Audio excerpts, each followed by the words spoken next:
মানে আওয়ামী লীগের anti phone কলগুলো, শেখ হাসিনা ফোন কলও কি জেনারেল জিয়া ট্যাপ করতেন তখন? কারেক্ট। করতেন? ফটো করতেন। শেখ হাসিনা জানতেন বা এটা জানতো। আচ্ছা।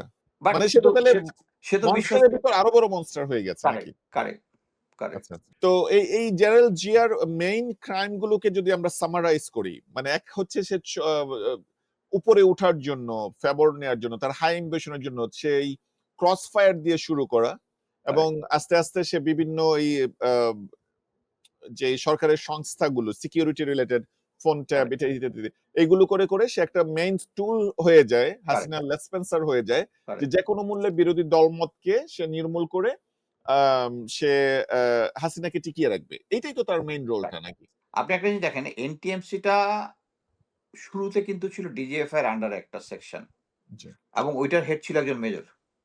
আচ্ছা, আচ্ছা, আচ্ছা। বাট এইটা একটা গোল্ড মাইন হুম, সবাইকে কন্ট্রোল করার জন্য। Right, right. এবং এখানে এই মনস্টারদেরকে দেওয়ার জন্য এটাকে বাড়ায়, বাড়ায় ১ম এ কর্নেল করছে, ব্রিগেডিয়ার করছে, তারপর এটা মেজর জেনারেল করছে এবং জিয়াকে ওখানে রাখছে।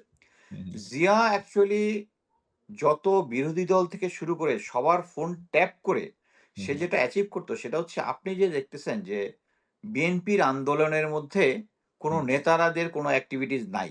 হুম, হুম। বালুর ট্রাক আসলে কেউ যায় না ইয়া করতে। এর কারণটা রাইট। কি জানেন? কেন? যারা, যারা এই নেতৃত্বে ছিল তাদের প্রত্যেকের ফোন ট্যাপের মধ্যে মনে করেন যে তাদের যদি কোনো শর্টকামিজ থাকতে কোনো কিছু এগুলা ধরে সে এদেরকে ব্ল্যাকমেইল করে এদেরকে থামায় দিছে। এভাবে আন্দোলনটা থামায় রাখছে। আচ্ছা, আচ্ছা, আচ্ছা, আচ্ছা, আচ্ছা।